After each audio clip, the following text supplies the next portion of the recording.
네, 오늘도 수요예배 함께 하신 여러분 주님으로 환영합니다. 우리 이 시간 내가 매일 기쁘게 성령님의 함께 계심을 함께 고백하겠습니다.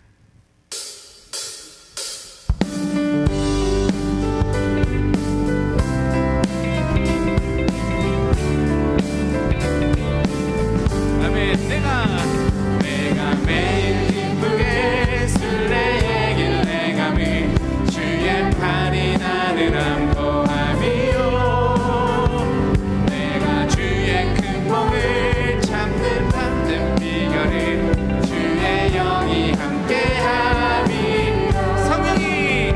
성령이 계시네 할렐루야 함께하시네 좁은 길을 걸으며 밤낮 기뻐하는 것 주의 영이 함께함 전에 죄에 빠져서 평안함이 없을 때 예수 십자가의 홈로 힘입어 그 발 아래 엎드려 참된 평안 주의 영이 함께하 아멘 성령이 계시네 할렐루야 함께하시네 좁은 길을 걸으며 밤낮 기뻐하는 것 주의 영 3절로 할까요? 나와 동행하시고 모든 염려하시니 나는 숲의 새와 같이 기쁘다 내가 기쁜 마음으로 주의 뜻은 주의 영이 아멘 성령이 계시네 할렐루야 함께하시네 좁은 길을 걸으며 밤낮 기뻐하는 것 주의 영이 4절로 고백합니다 세상 모든 욕망과 나의 모든 정욕을 십자가에 이미 못 쓸만한데 어두운 밤이 지나고 무거운 짐 벗으니 주의 영이 함께함이라 아멘 성령이 계시네 할렐루야 함께하시네 좁은 길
원합니다.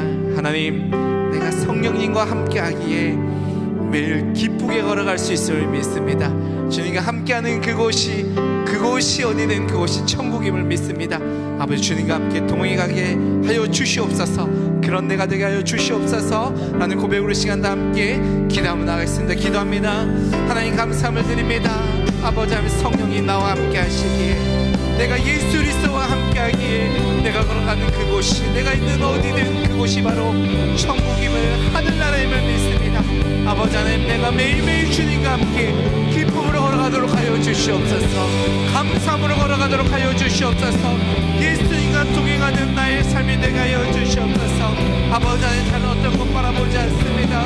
다른 어떤 것 바라보지 않습니다. 예수 그리스도 바라보고, 예수 그리스도만을 바라보고 오늘 주님과 함께 동행할 때 나의 모든 삶 가운데 함께 하신 주님의 은혜를 기대하며 사모합니다. 아버지, 채워주시고 붙들어주시고 놓치지 않는 나의 모든 삶이 될 수 있도록 주님 인도해 주시고 주님 붙들어 주시고 역사해 주시옵소서. 함께 하시겠습니다.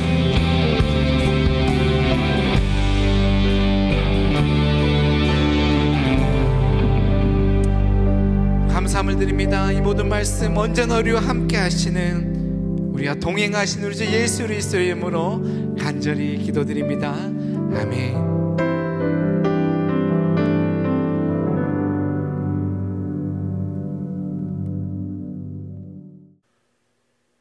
오늘도 변함없이 수요 예배에 함께 하신 성도 여러분, 주님의 이름으로 축복합니다. 오늘부터 우리가 에베소서 강의 In Christ라는 주제로 함께 나누게 되겠는데, 에베소서를 시작하면서 거의 아마 올 말까지 함께 나누어야 할 것 같습니다. 올 한 해 동안 에베소서를 통해서 주시는 하나님의 은혜가 우리 모두에게 넘치기를 간절히 소원합니다.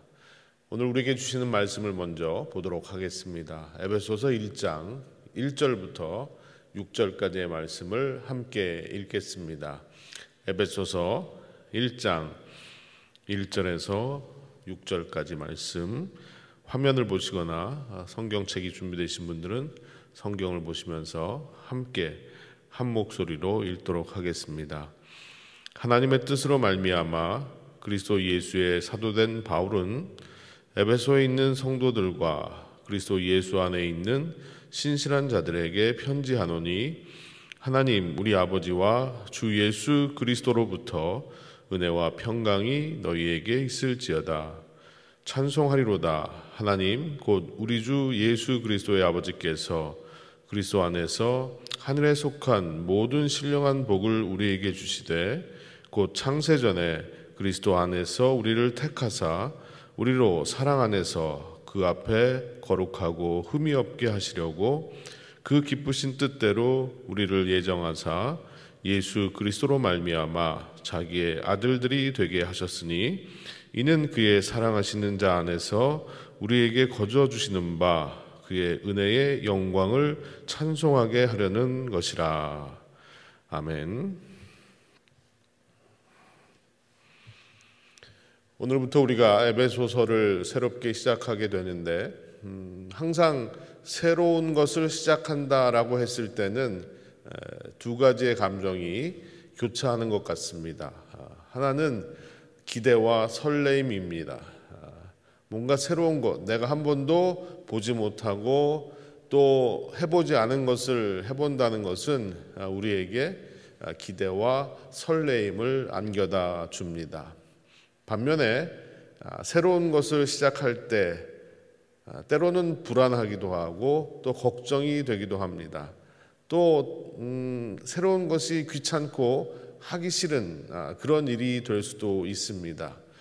바라기는 에베소서를 시작하는 우리 모두의 마음속에 귀찮고 하기 싫은 이런 마음이 아니라 하나님의 말씀에 대한 기대와 또 설레임을 가지고 이 말씀을 바라보고 또 이 말씀을 통해서 하나님이 주시는 기쁨과 감격을 함께 맛보는 그런 시간이 되기를 간절히 소망해 봅니다. 에베소서는 전체 6장으로 되어 있습니다. 6장으로 되어 있고요. 이 형식은 편지의 형식을 띠고 있습니다. 그래서 성경 말씀에서 이런 편지 형식으로 쓰여진 글을 서신서라고 얘기합니다. 그런데 이 에베소서는 서신서이긴 서신서인데 그 앞에 단어가 하나도 붙습니다. 어떤 단어가 붙냐 하면 옥중이라는 단어가 붙습니다. 옥중서신이라고 부릅니다. 그러면 왜 옥중서신일까요? 감옥에서 썼기 때문에 옥중서신인 겁니다. 이 편지는 감옥에서 쓰여진 편지인데 누가 이 편지를 썼을까요? 1절 말씀을 보시면 이렇게 말합니다. 하나님의 뜻으로 말미암아 그리스도 예수의 사도된 바울은 에베소에 있는 성도들과 그리스도 예수 안에 있는 신실한 자들에게 편지하노니. 이 말씀을 보니까 편지를 보내는 사람이 바로 바울이라는 것을 알 수 있고요. 편지를 받는 사람들은 에베소 교회 성도들이라는 것을 알 수가 있습니다. 바울은 여기서 자신이 하나님의 뜻으로 말미암아 그리스도 예수의 사도가 되었다라고 말합니다. 이 말은 본래 사울이었던 자신이 바울이 되고 사도가 된 것은 전적으로 하나님의 뜻이었고 하나님의 은혜였다는 것을 표현하는 말입니다. 어떤 분이 이런 고백을 하시는 것을 들었습니다. 새해가 되고 새로운 결심을 하게 되었고 또 그 결심을 실천해 보고자 계획표를 짰다고 합니다. 그런데 이 모습을 옆에서 지켜보던 아내가 그분에게 핀잔을 주면서 이렇게 말합니다. 계획만 세우면 뭐하냐고, 실천도 제대로 하지도 않으면서. 이런 식으로 핀잔을 준 거예요. 그랬더니 이 말을 들은 남편이 그 아내에게 이렇게 대답을 했다고 합니다. 내가 이걸 다 실천하면 실천표라고 하지 왜 계획표라고 하겠느냐. 실천을 못하니까 해보자고 계획을 하는 것이 아니냐라고 대답을 했다는 겁니다. 여러분도 이런 경험이 있으실 겁니다. 내가 결심을 하고 의지를 불태우고 계획을 세운다고 해서 그것이 다 실천에 옮겨지는 것도 아니고 또 내가 변하는 것도 아니었을 겁니다. 진정으로 내가 변화되었을 때는요, 내 능력이 아니라 하나님의 은혜와 하나님의 능력을 체험했을 때 그런 일이 일어나더라는 겁니다. 사도 바울도 그런 사람이었습니다. 자신이 하나님의 은혜와 하나님의 능력을 체험한 후에 사도가 되었고 자신의 인생이 변화되었다라는 사실을 고백하고 있는 겁니다. 예수와 예수 믿는 사람들을 핍박하며 다니고 혈기를 부렸던 그가 다메섹에서 예수 그리스도를 만나게 됩니다. 예수 그리스도의 능력과 은혜를 힘입어서 그는 그 체험을 토대로 복음을 위해서 평생 헌신하는 사도로 헌신하게 됩니다. 그래서 그는 자신이 사도가 된 것이 자신의 뜻이 아니라 하나님의 뜻이었다라고 고백하고 있습니다. 편지를 보내는 바로 바울이 사도가 된 것은 하나님의 뜻이었다라고 고백하고 나서 또 에베소 교회 교인들에게 자신이 이 편지를 쓴다라고 이야기합니다. 결국 이 수신자, 편지를 받는 사람들은 에베소 교인들이었습니다. 그러면 이 에베소 교회와 사도 바울과는 과연 어떤 관계였을까? 그것은 바울이 2차 전도 여행을 했을 당시에 에베소에 잠시 머물렀던 적이 있습니다. 그곳에서 복음을 전하고 또 하나님의 말씀을 가르치는데 핍박이 있었기 때문에 오래 머물지 못하고 그 에베소를 떠나게 됩니다. 그러면서 그가 이런 말을 남기죠. 하나님이 길을 열어주시면 다시 돌아오겠다고 그렇게 얘기하면서 그곳을 떠났습니다. 그리고 나서 한 2년 정도 시간이 흐르고 3차 전도 여행을 떠나게 되는데 바울은 약속대로 에베소로 돌아옵니다. 그리고 약 2년 넘는 시간 동안에 그곳에 머무르면서 성도들을 양육하고 교회를 세우고 또 복음을 전하는 일에 애쓰게 되는 것입니다. 당시 에베소는 소아시아 지역의 중심 도시였습니다. 하지만 우상 숭배가 판을 쳤고 음란과 부도덕이 판을 쳤던 죄악의 도시였습니다. 바로 그 죄악의 도시 한복판에 사도 바울이 교회를 세운 겁니다. 그 후에 바울은 로마 감옥에 갇히게 되고요. 인생의 마지막이 될지 모르는 그 순간에 에베소 교회 교인들을 떠올리게 됩니다. 그들을 생각하면서 그들을 또 걱정하는 마음에 그들이 신앙의 길에서 어긋나지 않도록 하고자 하는 간절한 마음을 담아서 지금 옥중에서 바울은 편지를 쓰고 있는 겁니다. 그래서 탄생한 말씀이 바로 에베소서라는 말씀인 것이죠. 바울은 다른 편지들에서도 그랬듯이 먼저 편지를 받는 사람들에게 인사를 하고 축복을 합니다. 2절 말씀을 보겠습니다. 하나님 우리 아버지와 주 예수 그리스도로부터 은혜와 평강이 너희에게 있을지어다. 여기서 은혜란 받을 자격이 없는 사람들에게 베풀어지는 호의를 의미합니다. 또 평강은 마음속에 누리는 평온함을 말합니다. 여러분 찬송가 가사 중에 이 세상은 요란하나 내 마음은 편하다 라는 가사가 기억나십니까? 저는 참 그 찬송을 좋아하는데요. 세상은 늘 요동치고 요란하지만 예수 그리스도 안에 있는 내 마음은 평안하다라고 고백할 수 있다면 얼마나 좋겠습니까? 평강이란 바로 이런 것입니다. 환경에 상관없이 내 마음의 안정과 평온을 누리는 상태. 그런데 중요한 것은 이 평강이 어디서 오느냐 하는 것입니다. 오늘 바울은 하나님 우리 아버지와 주 예수 그리스도로부터라고 말합니다. 하나님 아버지와 예수 그리스도로부터 이 평강이 온다는 사실을 분명히 하고 있습니다. 결국 하나님 아버지와 그분의 아들이신 예수 그리스도를 믿는 관계 속에서 이 평강이 우리에게 찾아온다는 것입니다. 주님과의 관계가 좋으면 좋을수록 우리는 평강의 삶을 누릴 수가 있습니다. 우리가 인간관계를 하는데도 이런 경험들이 있으실 겁니다. 어떤 사람은 그냥 같이 있기만 해도 마음이 편하고 또 행복한 사람이 있는가 하면 어떤 사람은 같이 있는 것만으로도 너무 힘이 빠지고 지치고 힘들게 하는 사람들이 있습니다. 누구와 같이 있느냐, 누구와 친하게 지내느냐에 따라서 내 마음도 달라지더라는 겁니다. 사람이 우리에게 주는 영향이 이 정도라면 우리의 삶의 주관자이시고 또 영적 삶의 근원이신 주님과의 관계는 너무너무 중요한 것입니다. 하나님과의 관계가 회복되고 바로 서지 못하면 우리의 마음에 평강은 없는 겁니다. 만약 여러분이 지금 마음에 평강이 없고 늘 불안하고 분노하고 불만만 가득하시다면 지금 하나님과의 관계에 뭔가 문제가 있는 겁니다. 사람이나 물질이 나의 마음에 평강을 주지 않습니다. 그것들에 매달리기 시작하면 매달리면 매달릴수록 우리의 인생은 피폐해지고 고달프게 되고 진정한 쉼을 얻을 수가 없습니다.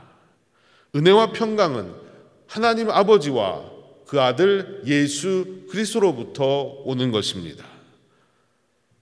주님과 멀어지지 마시고 주님 곁에 머물러 계시기를 바랍니다. 그러면 은혜와 평강을 누리며 살게 됩니다. 이 진리를 놓치지 않는 저와 여러분이 되었으면 좋겠습니다. 본문 3절부터는 본격적으로 바울의 메시지가 전달되고 있는데 3절 말씀은요, 에베소서 전체에서 가장 중요한 말씀이라고 볼 수 있습니다. 3절이 어떤 말씀인지 한번 읽어보도록 하겠습니다. 찬송하리로다 하나님 곧 우리 주 예수 그리스도의 아버지께서 그리스도 안에서 하늘에 속한 모든 신령한 복을 우리에게 주시되라고 말합니다. 이 말씀 속에 바울이 에베소서를 쓴 목적에 대해서 진술하고 있습니다.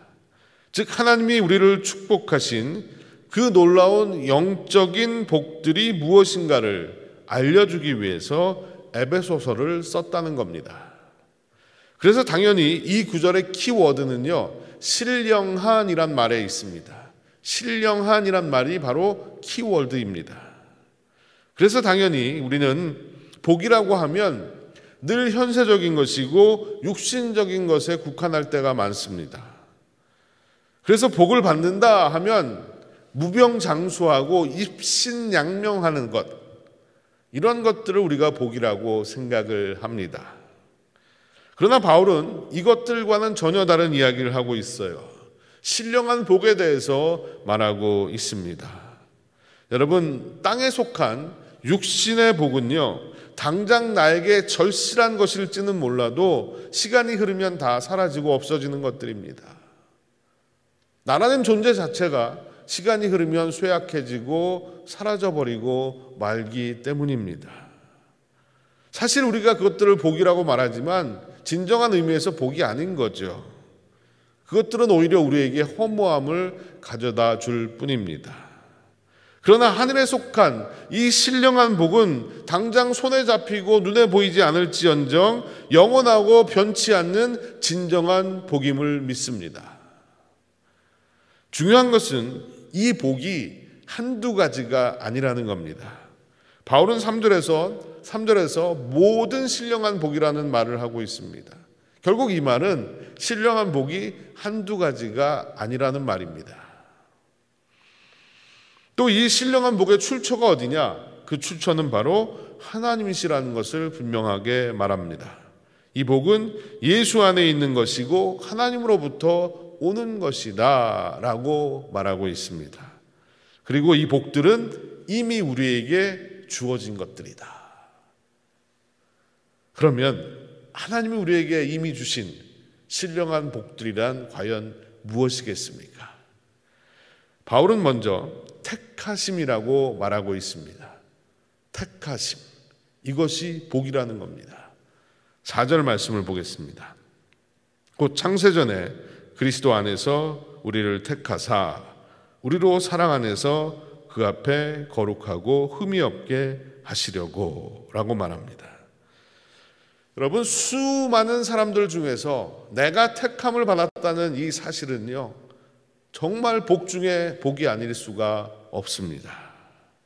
우리는 인생을 살면서 선택을 받느냐 받지 못하느냐 하는 이런 아주 중요한 순간을 경험할 때가 많이 있습니다.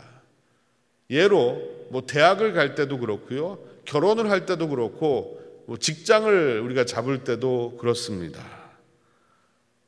선택을 받느냐 받지 못하느냐, 이것에 따라서 우리의 인생에 큰 차이가 일어나게 됩니다.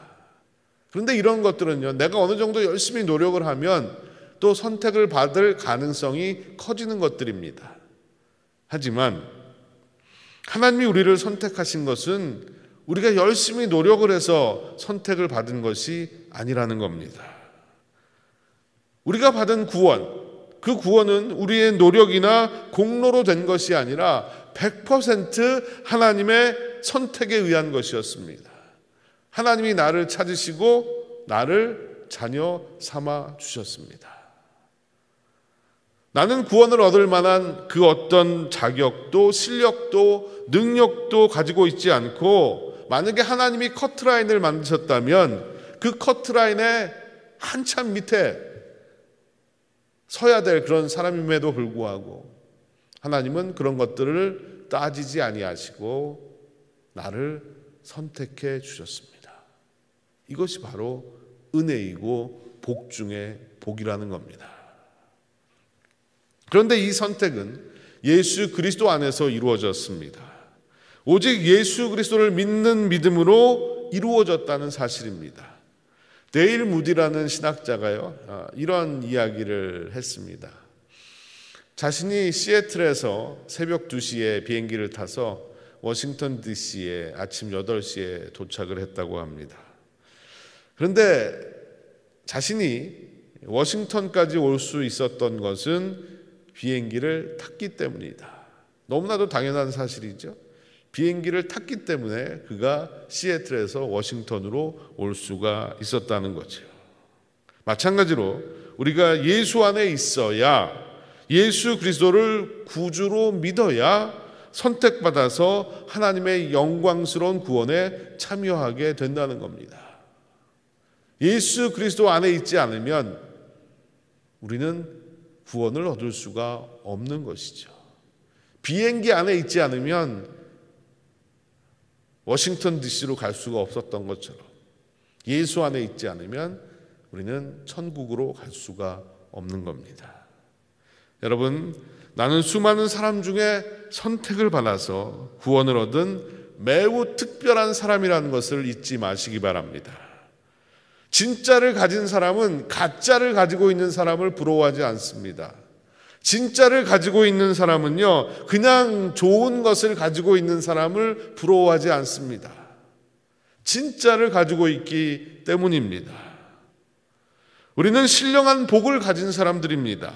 하나님께 선택받은 사람들입니다. 우리는 나를 택하신 그분이 나를 사랑하시고 있다는 사실을 아는 사람들입니다. 사랑해서 나를 택하셨습니다. 이 사실에 기뻐하고 감격하며 이 땅의 복이 조금 나에게 모자란다 할지라도, 또 내가 원하는 것을 내가 얻지 못한다 할지라도 실망하지 마시기 바랍니다. 우리는 가장 귀한 것, 가장 소중한 것을 가지고 있는 사람들입니다. 선택받았다는 것, 이것은 놀라운 복인 줄로 믿습니다. 두 번째, 하나님이 우리에게 베푸신 신령한 복은요, 자녀 삼으심입니다. 5절 말씀을 한번 보겠습니다. 그 기쁘신 뜻대로 우리를 예정하사 예수 그리스도로 말미암아 자기의 아들들이 되게 하셨으니, 이 말씀을 한마디로 표현한다면 자녀 삼으심에 대한 말씀입니다. 하나님이 나를 자녀 삼아 주셨다는 이 사실이야말로 신령한 복이고 또한 복 중에 복인 겁니다. 제가 얼마 전에 신문을 봤는데요, 미국 프로농구 NBA에 아시아계 최초로 심판이 나왔다고 합니다. 그 사람의 이름은 에반 스캇이라는 사람인데요, 그 사람이 출생지가 어디냐면 대전이라고 합니다.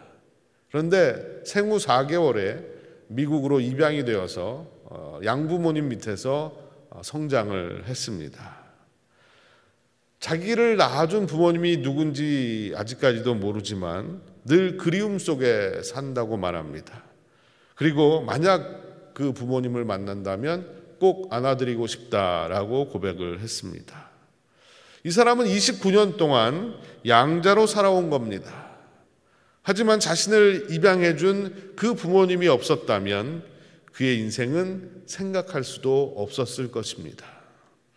여러분, 우리는 영적인 고아들이었습니다. 고통과 아픔 속에 방황할 수밖에 없는 사람들이었습니다. 하지만 하나님이 우리를 자녀 삼아 주시고 우리를 선택해 주시고 우리의 아버지가 되어 주셨기 때문에 오늘 이 자리까지 오게 된 것입니다. 십자가 그 사랑 멀리 떠나서, 여러분 이 찬양 아십니까? 십자가 그 사랑 멀리 떠나서 무너진 나의 삶 속에 잊혀진 주 은혜, 돌 같은 내 마음 어루만지사 다시 일으켜 세우신 주를 사랑합니다. 주 나를 보호하시고 날 붙드시리. 나는 보배롭고 존귀한 주님의 자녀라. 그렇습니다. 나는 보배롭고 존귀한 주님의 자녀입니다. 무너지고 깨어진 나의 삶이지만 나를 안아주시고 사랑하시는 아버지가 계십니다. 집을 나간 아들이 돌아오기만을 손꼽아 기다리던 아버지, 거지가 되어 돌아오는 아들에게 달려가 입을 맞추고 그 아들을 끌어안아 주신 아버지, 아들이 돌아왔다고 잔치를 베풀고 기뻐하셨던 그 아버지, 그 아버지가 바로 우리의 하나님 아버지이십니다. 하나님 아버지는 지금 나와 함께 하시고 나를 사랑하십니다. 여러분, 혹시라도 내가 버림받은 것 같은 마음이 드십니까? 아무도 나에게 관심이 없고 나를 도와주지 않는다는 생각이 드십니까? 인생길이 너무 고달프고 힘들어서 쓰러져 계십니까? 주님을 멀리 떠나서 방황하고 계십니까? 하나님을 아버지라고 불러본 적이 언제인지 기억조차 나지 않으십니까? 지금 나의 상황과 나의 형편이 어떠하든지 하나님은 여전히 나의 아버지시며 나는 하나님의 자녀라는 사실을 잊지 마시기 바랍니다. 아버지가 나와 함께 하신다면 우리는 사는 날 동안 너무 걱정하거나 근심하거나 두려워할 필요가 없습니다. 아버지는 누구보다 나를 사랑하시고 내 생각과 상상을 초월하셔서 나를 위하시는 분이시기 때문입니다. 저희 집 이야기를 좀 드리겠습니다. 제 딸이 대학 졸업반인데 코비드 사태가 터진 이후에는 줄곧 집에서 공부를 했습니다. 그런데 이제 마지막 학기를 남겨두고 실험실에서 실험을 해야 될 것이 있어서 학교로 내려갔습니다. 근데 그동안은 차 없이 다녔는데 이번에는 좀 차를 가지고 가고 싶다 해서 엄마 차를 가지고 같이 내려가서 그 차를 두고 올라왔습니다. 근데 지난주에 갑자기 전화가 걸려왔습니다. 아이들한테, 멀리 있는 아이들한테 전화가 오면 항상 가슴이 덜컹한데 무슨 일인가 했더니 차를 운전하려고 시동을 켰는데 시동은 걸리는데 차가 움직이질 않는다는 거예요. 그래서 뭐 저도 차에 대해서 잘 모르니까 그래도 제가 아는 상식 안에서 좀 이렇게 해봐라 저렇게 해봐라 설명을 해줬는데도 여전히 차는 움직이지가 않았습니다. 그때 저에게 드는 생각이 있었어요. 내가 어스틴으로 내려가서 차를 봐줘야 되겠다. 그런 생각이 들었습니다. 물론 제가 고칠 수는 없겠지만 뭐가 문제인지도 좀 봐야 될 것 같고 제가 고칠 수 없는 것이라면 정비소까지 토잉도 해줘야 될 것 같고 문제를 해결하고 도와줘야 될 것 같다라는 생각이 들었습니다. 근데 이 이야기를 옆에서 듣고 있던 제 아들이 하는 말이 뭐 하려고 그렇게 멀리까지 가느냐는 겁니다. 보험에 연락해서 토잉시키면 되고 구글에 찾아서 리뷰가 좋은 정비소에다 맡기라고 하면 되는 거 아니냐, 그 정도는 할 수 있는 거 아니냐라고 이야기를 했습니다. 물론 맞는 얘기일 수 있지요. 합리적인 것이고 효율적인 방법이 제 아들이 말한 방법일 수 있습니다. 그런데 그것은 아버지의 마음은 아니었습니다. 아버지의 마음은 그런 게 아니잖아요. 아버지의 마음은 자식이 어려움을 겪고 있다 그러면 달려가서 도와주고 싶은 것이 아버지의 마음이 아니겠습니까? 하나님 아버지가 우리를 바라보실 때도 동일하게 우리를 바라보고 계시다는 겁니다. 저같이 능력 없는 인간 아버지도 하물며 자식들에게 무언가 도와주고 싶은 마음, 또 그들을 사랑하는 마음이 일어날진데 능력 많으신 하나님 아버지가 결코 자녀된 우리를 외면하지 않으신다는 겁니다. 내가 그분의 자녀이기에 그분이 나를 지키시고 보호하시고 끝까지 사랑하십니다. 우리가 상상하지 못하고 생각하지 못했던 그런 방법으로, 그런 모습으로 우리를 지키시고 인도하시고 사랑하시는 분이 하나님 아버지인 줄로 믿습니다. 그러기에 내가 그분의 자녀가 되었다는 것, 이것은 복 중에 복인 것입니다. 마지막 세 번째, 하나님이 우리에게 베푸신 신령한 복은 예배하게 하심이라는 겁니다. 6절 말씀을 보시면요, 이에 그가 사랑하시는 자 안에서 우리에게 거저 주시는 바 그의 은혜의 영광을 찬송하게 하려는 것이라. 하나님이 우리에게 주신 은혜를 찬송할 수 있는 것, 바로 이것이 예배인 겁니다. 그리고 하나님을 예배하는 것, 이것이 바로 신령한 복이라는 겁니다. 여러분, 우리는 너나 할 것 없이 하나님의 은혜 안에서 살아왔고 은혜 안에서 살아갈 자들입니다. 지금까지도 하나님이 우리에게 은혜를 베풀어 주셨고 앞으로 내가 살아갈 날들 속에서도 하나님은 은혜로 함께 하실 줄로 믿습니다. 그 하나님의 은혜를 내가 찬양하고 예배할 수 있다는 것은 우리에게만 주어진 신령한 복이라는 사실을 사도 바울은 말하고 있습니다. 여러분, 우리가 하나님을 찬송할 수 있고 예배할 수 있는 것이 복입니다. 하나님을 예배하는 것이 정말로 하기 싫은 숙제를 하는 것이 아니라 하나님이 우리에게 주신 그 은혜를 찬양할 수 있고 경배할 수 있는 진정한 복이라는 것을 잊지 마시기 바랍니다. 여러분, 하나님을 예배하는 삶을 사십시오. 하나님을 예배하는 것 자체가 진정한 복인 겁니다. 얼마나 놀라운 복인지를 모릅니다. 하나님을 예배함으로 말미암아 하나님께서 내게 주신 은혜를 경배하고 높일 수 있는 저와 여러분이 되었으면 좋겠습니다. 말씀을 정리하겠습니다. 하나님이 우리에게 베푸신 신령한 복들은요, 세상에 그 어떤 것과도 비교할 수 없는 가장 소중하고 귀한 것들입니다. 하나님은 나를 택하셨습니다. 자녀 삼으셨습니다. 그리고 하나님을 찬송하게 하셨습니다. 하나님이 나에게 이런 복을 주셨다는 것을 기억하시면서 예수 안에서 살아가는 저와 여러분이 되었으면 좋겠습니다. 예수 안에서 우리는 이 모든 복들을 받아 누렸고 또 앞으로도 누리게 될 것입니다. 예수 안에 거하십시오. 예수 안에 사는 것이 우리가 이 땅을 살아가는 최고의 삶을 살아가는 비결임을 잊지 마시기 바랍니다. 기도하겠습니다. 주님, 오늘도 무지한 우리에게 다시 한번 깨달음을 주셨습니다. 이 땅을 살아가며 우리에게 필요한 것들이 많고 또 우리가 갖고 싶은 것도 많고 또 하고 싶은 것도 많습니다.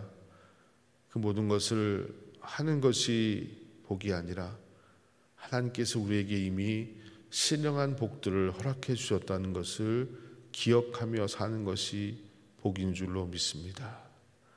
하나님께서 나를 택하셨다는 것, 나를 구원하셨다는 것이 복 중에 복임을 기억하게 하여 주옵시고, 하나님이 나를 자녀 삼아 주셨다는 것, 하나님이 나의 아버지가 되신다는 것이 복 중에 복이라는 것을 기억하게 하시고, 우리가 늘 하나님을 찬송하고 하나님을 예배할 수 있다는 것이 복 중에 복이라는 것을 기억하게 하셔서 세상의 복을 추구하고 세상의 복에 목말라 하며 살아가는 인생이 아니라 하나님이 내게 주신 그 복을 늘 기억하며 감사하며 또 그 복을 나누며 살아가는 우리 모두가 되게 하여 주시옵소서.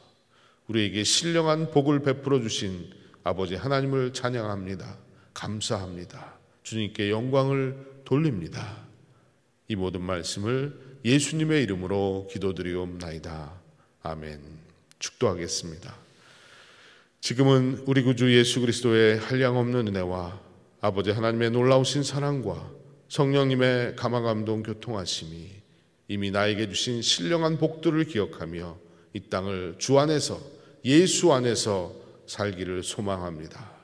고백하며 하나님을 예배한 사랑하는 빈내리의 모든 성도들 또 온라인으로 하나님을 예배하는 당신의 백성들 위해 지금으로부터 영원토록 함께 하시옵기만을 간절히 축원하옵나이다. 아멘.